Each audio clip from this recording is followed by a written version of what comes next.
Reading from the book of Leviticus, beginning at chapter 19, beginning at verse 1. The Lord spoke to Moses, saying, "Speak to all the congregation of the people of Israel, and say to them, 'You shall be holy, for I, the Lord your God, am holy.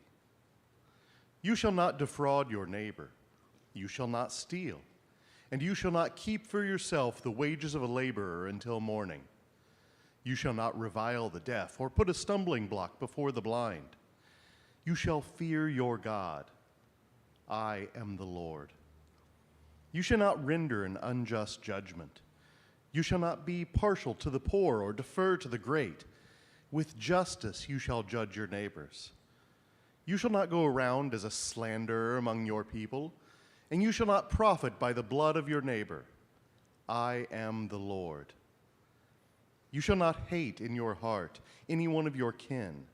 You shall reprove your neighbor, or you will incur guilt yourself. You shall not take vengeance or bear a grudge against any one of your people, but you shall love your neighbor as yourself. I am the Lord."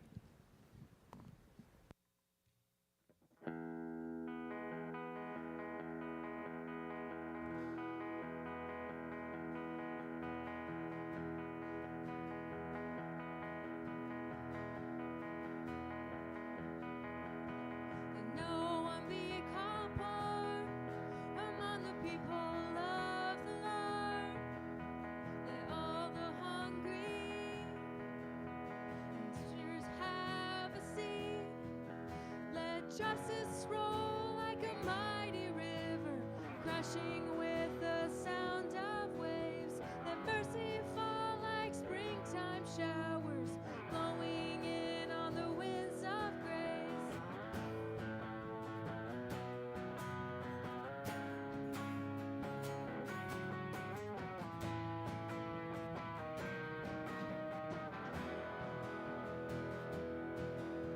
Let no one be oppressed among the people of the Lord.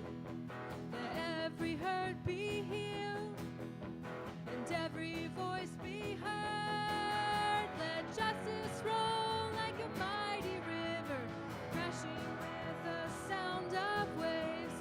Let mercy fall like springtime showers, blowing in on the winds of grace.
we shame the tide.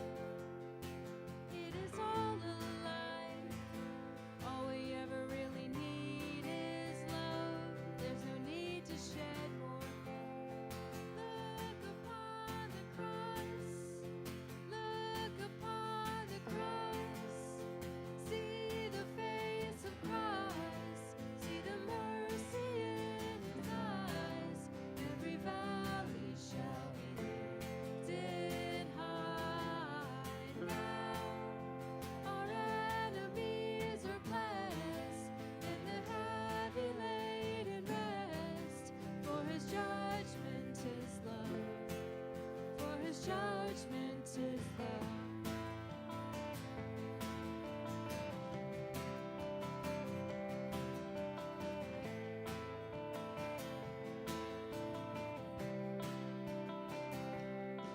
There is no more guilt. There is no more shame. All our darkest sin, all our deepest pain. Blessed are the poor, all the lonely, broken, lost, and torn. See, a kingdom comes to us. A war that's fought with love. Our only war is love. Prepare the way of the Lord, building mercy like a sword. Every mountain top will be made low. Now he holds the earth like dust, and his judgment comes to us. And his judgment is love. Yes, his judgment is love.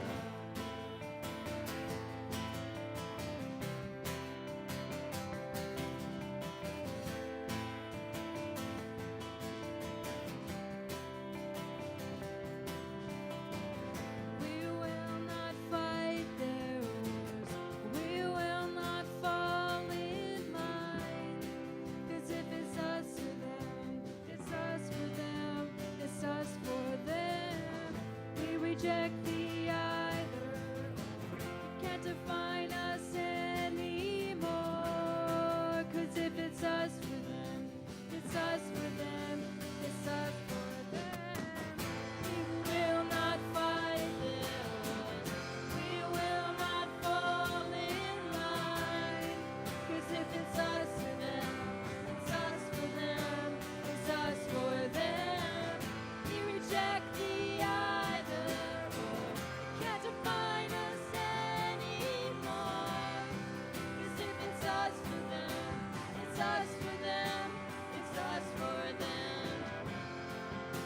Prepare the way of the Lord, building mercy like a sword. Every mountain top will be made low. Now he holds the earth like dust, and his judgment comes to us. And his judgment is love. Yes, his judgment is love.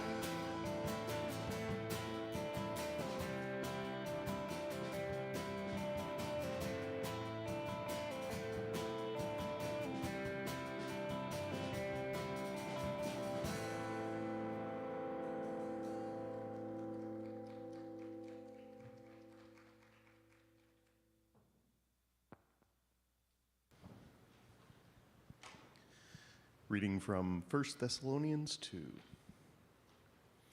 You yourselves know, brothers and sisters, that our coming to you was not in vain. But though we had already suffered and been shamefully mistreated at Philippi, as you know, we had courage in our God to declare to you the gospel in spite of great opposition. For our appeal does not spring from deceit or impure motives or trickery, but just as we have been approved by God to be entrusted with the message of the gospel, even so we speak, not to please mortals, but to please God who tests our hearts. As you know, and as God is our witness, we never came with words of flattery or with a pretext for greed, nor did we seek praise from mortals, whether from you or from others, though we might have made demands as apostles of Christ. But we were gentle among you, like a nurse tenderly caring for her own children. So deeply do we care for you that we are determined to share with you not only the gospel of God, but also our own selves, because you have become very dear to us.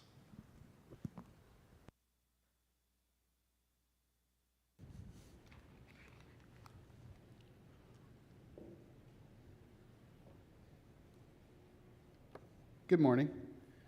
These never got passed out, so I'm just going to throw a few in each aisle and take one, pass it down, that kind of thing, right? Because there's a prayer we'll all need. Pass that down. Pass a couple more of those. There you go.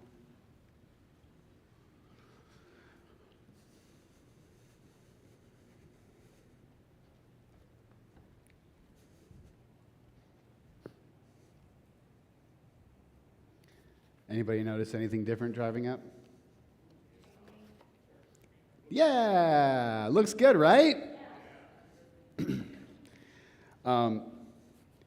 know what I do. I'm going to theologize about everything. So I just love that the building was painted. A small thing, right? But we want to be a gift to our neighbors. We never want to be a burden. And this is like a very pleasant thing to see now, you know?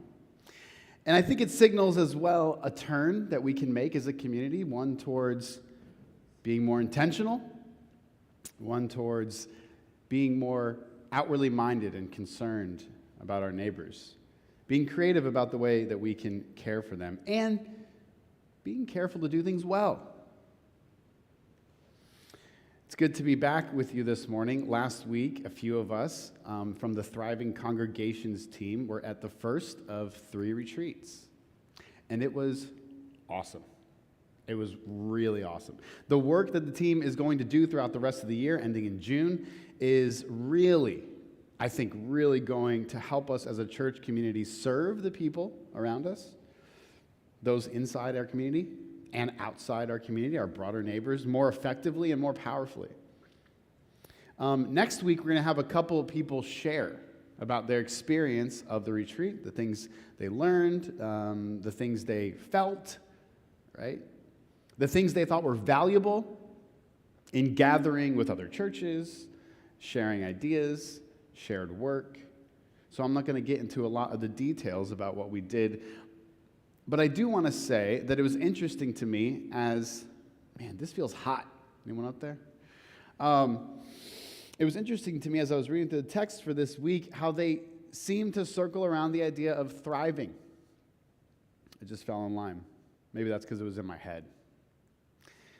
We all have a general idea of what thriving is, right? You hear the word thriving, you're not unfamiliar with the word, right?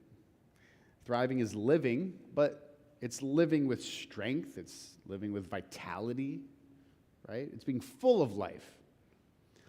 Thriving stands in distinction to surviving, right? In surviving, we think about living, but like barely living, right? Just hanging on. Surviving is what many of us do from day to day. Surviving, if you look at polls and numbers and trends, is what churches try to do nowadays. Keep our heads above water. Maybe just feel like we're not completely overwhelmed or failing. It would be an interesting experiment, I think, to say, how many of you feel like you're thriving? Whatever that word means to you, do you feel like you're thriving in your life? You don't have to answer that. But think about it. Something to ask yourself. And then how about this question? Do you feel like our congregation is thriving? That our church is thriving? If you went through the categories in your mind that make a community a church, right, and broke them out, and asked yourself that question related to each of those categories, I would think you would come away with thinking, in some ways we're really thriving, and in other ways we're just surviving. Or you may think we're not like thriving necessarily, we're not full of vitality, but we're not just surviving either, we're maybe just kind of in the middle. That's actually an exercise that we will be doing as the Thriving Congregations team over the next couple of months. But it's an interesting question. It's one that we should all be sitting with as members of this community. There's no reason not to be honest about the answers to those questions, right? Because in our text today, we see that thriving is laid out before us. It's something that is given to us as an option.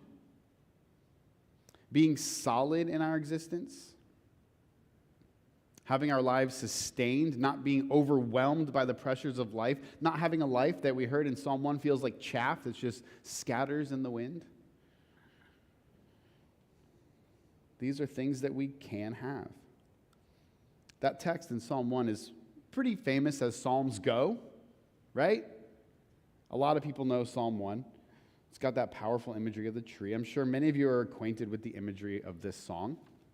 Happy are those is how it opens up. Some translations say blessed. Happy are those.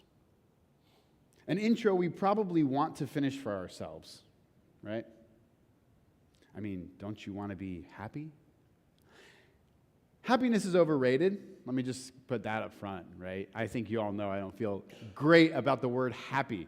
I even went into, I right-clicked in Logos to see what this Hebrew word was, and then looked at all the other ways it's used. And the NRSV goes with happy pretty often, and it's not a terrible translation. It's fine, right? But the problem is in our culture, the word happiness has kind of been stripped down to a more shallow definition, right? We kind of just seem in our culture to value a sense of positivity at the expense of the depth that can come with life.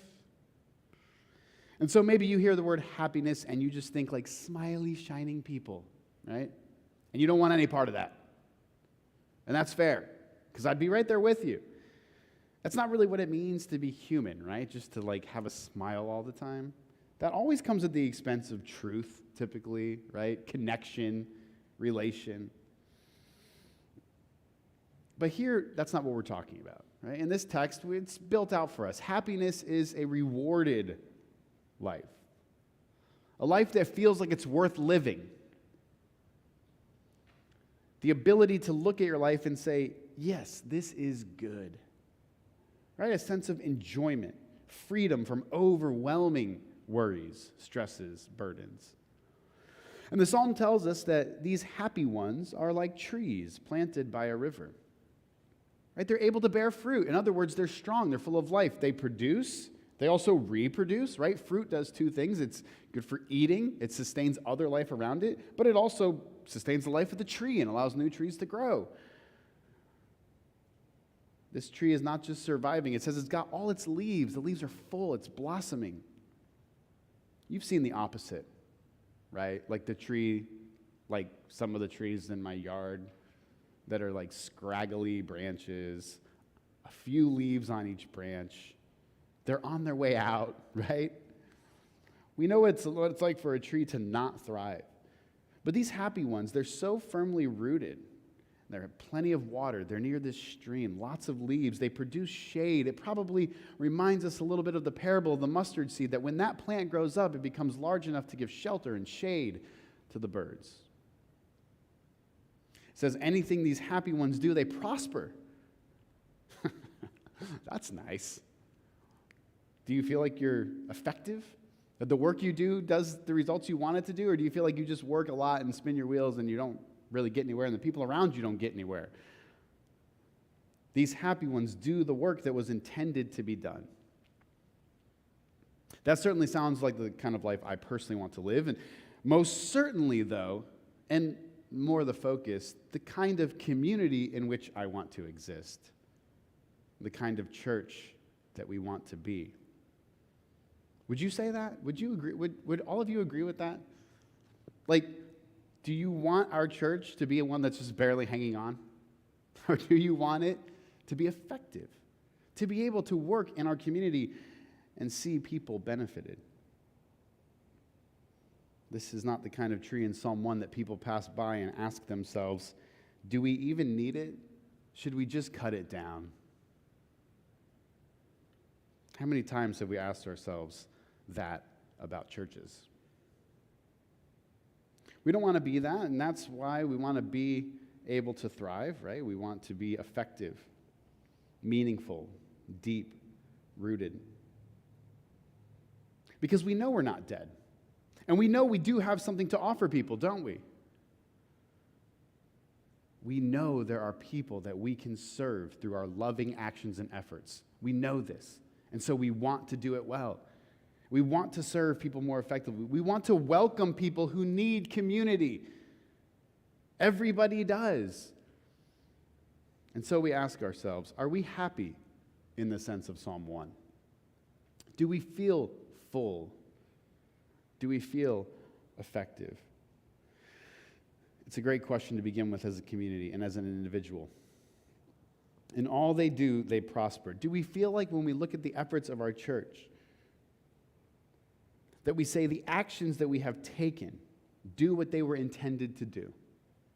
Now, obviously, we know that life works in a lot of different ways, and there are factors at play, and there's a such thing as failure, and it's actually really good, right? Failure is an integral part of our world, and it's the way we learn, and it's the way we know when to shift gears, and it's the way we know when to make changes. You can't accomplish anything without stress or friction, right? But are we even taking the actions that we imagine we should be taking? It's one thing to try really hard and fail. It's another thing to say we have these dreams and, if we're honest, we don't even do them. We don't even take actions.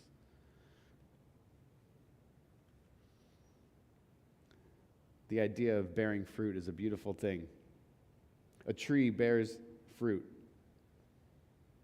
It grows.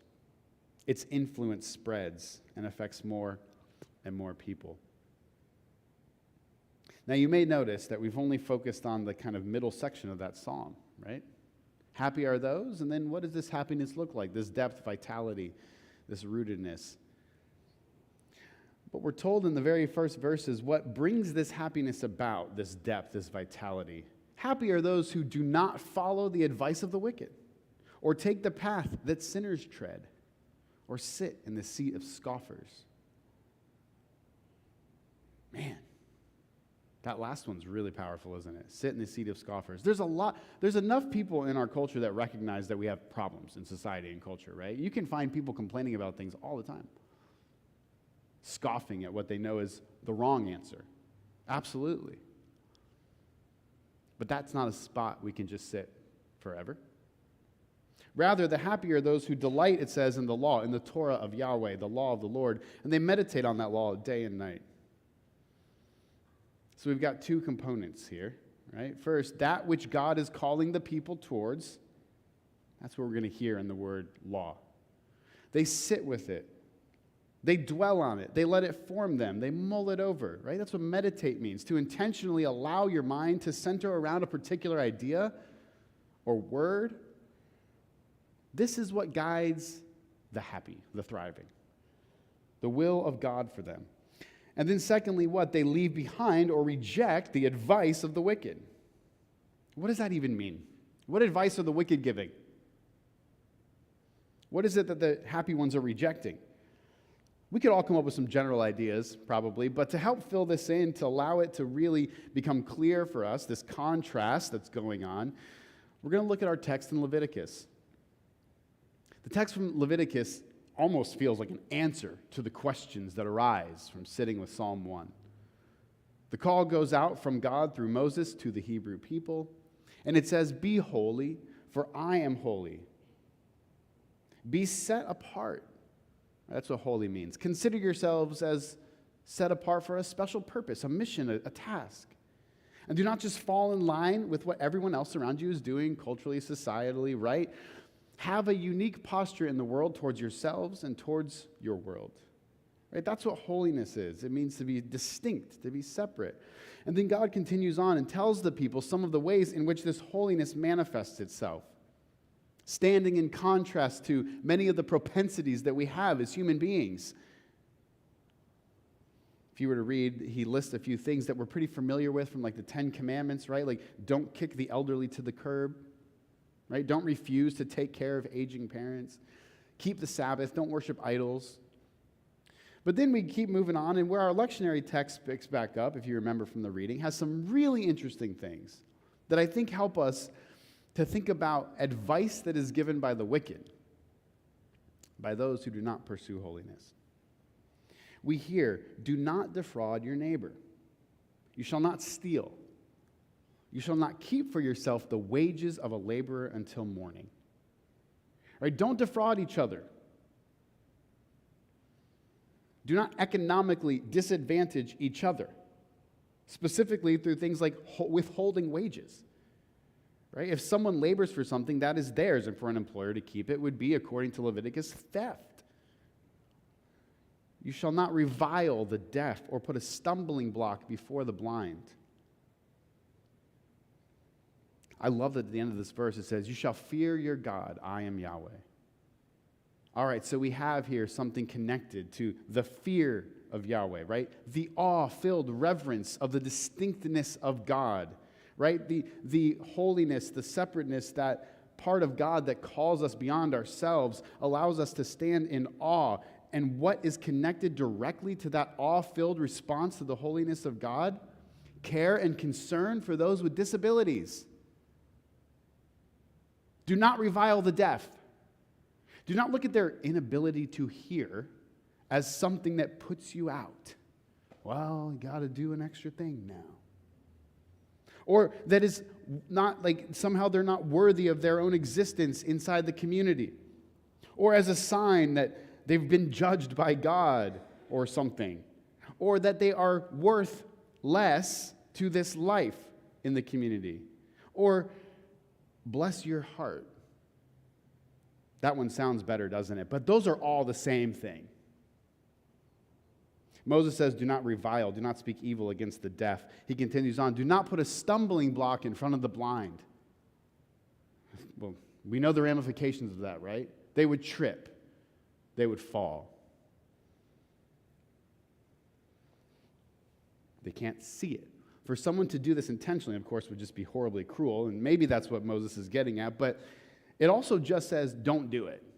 In other words, make sure you're not doing that. Make sure you're not setting up things so that the blind among you have to struggle more than they need to, right? Think ahead about what the blind will have to experience as they walk around. Don't put stairs in front of the wheelchair bound. Do not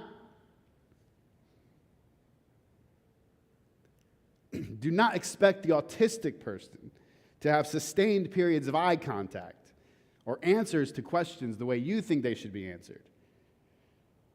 Do not put tedious, long tasks in front of the child with ADHD, right? These are in Leviticus.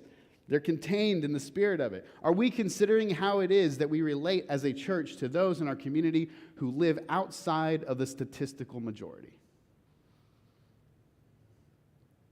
He goes on, you shall not render an unjust judgment. With justice you shall judge your neighbor. And then talks about somebody's sentencing should not change whether they are rich or poor. Our culture probably is not going to thrive. Our society is probably not going to thrive, right? Because we've kind of missed the boat on this one. Very few cultures in the world are going to have the vitality of Psalm chapter 1 because mostly, as far as I'm aware, they have missed and rejected these things. But we don't want to be the kind of community that forsakes the path that brings happiness, a fulfilled, effective life. And so we must pursue this path for ourselves. And when we have the opportunities to make a discernment, to make a judgment, to say, I think this person's right and I think that person's wrong, right? That's what a judgment is. We don't let a person's economic status give them preferential treatment in that decision. Do not slander people, self-explanatory, right? Don't go around saying bad things about people that aren't true. Do not profit by the blood of your neighbor. I mean, I don't think any of us directly do that. Like, we don't sell each other into slavery. We don't kill someone and take their land for ourselves. This farm is mine now, right? But we do have neighbors. Who is my neighbor? The people asked Jesus. And he said, well, whoever you come across, basically, right? Everybody. And it doesn't matter, the point of the Good Samaritan, it doesn't matter what their ethnic background is, right? So we do have neighbors all around the world by whose blood we do profit, or at least benefit. Hopefully not profit. Our goal should be to not profit off the blood of other people. And so, what do? We check our investments. Do you have money out there working for you? See what it's doing. See where it's working. If what our money is doing in its growth is from the blood of other people, we pull those investments and we put that money somewhere else. It's as simple as that. There is not another option. That's what it means to follow the path of happiness. Because this is the key thing in Leviticus that we see. The path to this depth, this vitality, this thriving, is through holiness. And the call to be holy is tied up in justice. And so when we hear the call, be holy, we don't just think of some kind of idea about ourselves. Well, I pray a lot, I study the scriptures a lot. I'm very knowledgeable. I go to XYZ church pretty regularly, maybe even every week for some of you. No, right? That's not what holiness is. It's pursuing the path of justice, equity, being fair with one another, not looking to exploit each other. It's right here in Leviticus. God says, be holy like me. And what do? These things. The text in Leviticus gives us a real sense of clarity. You don't have to wonder anymore. You don't have to wonder what it is to be holy and separate, right? It gives a clear path and it marks us out with a way that we can walk towards thriving. We can hold Psalm 1 as our vision, as where we're headed as a church. And then we can say, all right, it's clear. It's clear in our minds and our hearts. Now all we have to do is pursue it. That means developing eyes and ears that can hear and see the needs of those who have been forgotten. It's all in this text. Those who are disabled, those who have been ruled against unjustly, those who have been economically defrauded, the elderly, those who have been spoken ill against when it wasn't true. When we're given advice that leads us to work against these folks, like much of the advice in our world, we reject it as the advice of the wicked. We leave it behind. We delight in imagining the ways in which our lives can circle around the call to holiness. And we have a path. It's a path of care.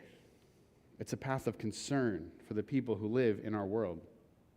There's a line in our text from 1 Thessalonians today, Paul's letter to the people at Thessalonica, right, that really jumped out at me as I was thinking about the way that we as a congregation, as a church, can care for those in our world. Because it shows the depth of Paul's sense of care and concern for his community, right? At this point, they're established. Of course, that's why they're getting a letter. He's encouraging them to be everything they're supposed to be. We know how these epistles go. But in doing so, he brings them back to the past, has them remember what it was like when they first met Paul, when they weren't even this kind of community yet, when Paul hadn't shared with them what it would mean to follow Jesus in this new way. And so he's reminding them of that, and he says, we didn't come to you with a pretext for greed. Right? We weren't trying to get wealthy off you in any way. We weren't here on a deceitful basis. We weren't trying to trick you. All the things we've already talked about, right, in Leviticus. We weren't here to gain some kind of power over you, right? He says we came with gentleness. We didn't come in thinking we could prove you wrong or that we were right about everything. Paul says we were gentle among you like a nurse tenderly caring for her own children. Think about that imagery. A woman who breastfeeds a baby. Typically we think about that as mothers, but in this cultural context, wet nurses. Right? What an amazing thing for Paul to compare himself to. Think about how vulnerable a baby is, how tender the moment of feeding is. A baby is so fragile. Eldon and I were watching this show yesterday called Oh Baby. It's about baby animals before you run away with anything in your thoughts. And these baby animals are so funny, right? They're cute, of course. They're so little and they're silly and all this stuff. But baby animals, I noticed, it struck me again yesterday, by and large, are just like adult animals. But they're just smaller. Right? There's not really a major difference. They come out, they're walking. They come out, they're eating. Mammals still nurse, but they eat regular food pretty quick. But humans aren't like that. Very hairless, way less hair than they're going to have at some point. They can't talk, they can't walk, they can't eat, they can't do anything for themselves at all, right? And so a mother is a source of strength and power and vitality. There's literally life coming out of the mother, sustaining the baby. Her own life force is sustaining the baby. And yet, there's this careful and soft protection. There's a sense that the mother's strength and vitality and power are controlled and directed in gentle ways. That's how Paul says that he and the other apostles treated the Thessalonians. I love that metaphor. It's one that directly gives shape to the path we walk. Right? We've gotten clarity on the path towards this happiness, this depth. We see that it leads us down the pursuit of justice. And now we can see that in that pursuit, especially when we are seeking to serve and lend aid to those and organize from the ground up the very people who need this work of justice, we do it not harshly, not forcefully, not like we have all the answers, not like we know everything and nobody else does, but with a gentle care and concern. Like a nursing mother giving of our own lives to the people around us. Yes, we have strength. We believe we have power.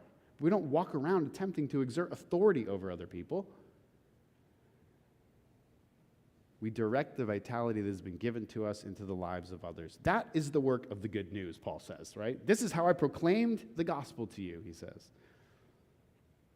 The proclaiming and living out and demonstrating of God's kingdom in the world is done through these relationships of care, of service, of concern. It can't be divorced from being in proximity to people. You can't have care and concern without knowing people, getting to know people, right?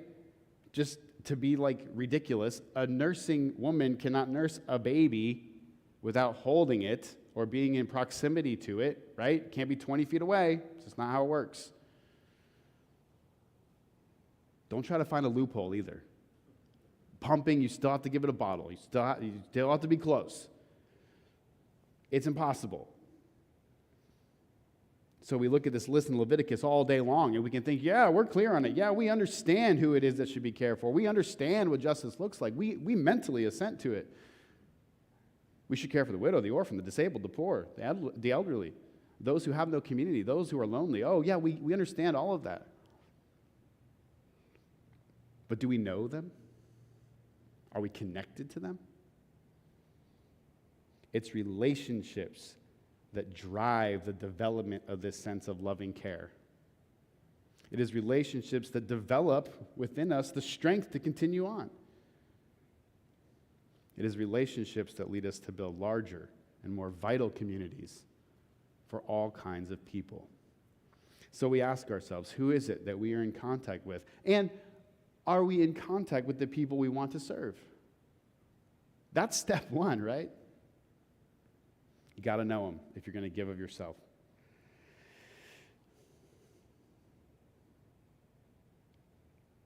We need to take the time to slow down enough to actually consider the position of other people in our world. I don't know about you, but my weeks are just packed with like, what next thing am I supposed to do? Where am I supposed to be? Did you add that to the calendar? Yeah, I added it. Did you add it to the calendar? Yeah, I added it. Okay, where am I supposed to be at 3 o'clock? Blah, blah, blah, right? It's wild. The past few weeks, I didn't write this down, but I'm just throwing it out there. The past, not few weeks, couple months really, like, I have so much like general anxiety that it's just like managing that all the time, which allows you to just withdraw into yourself, right?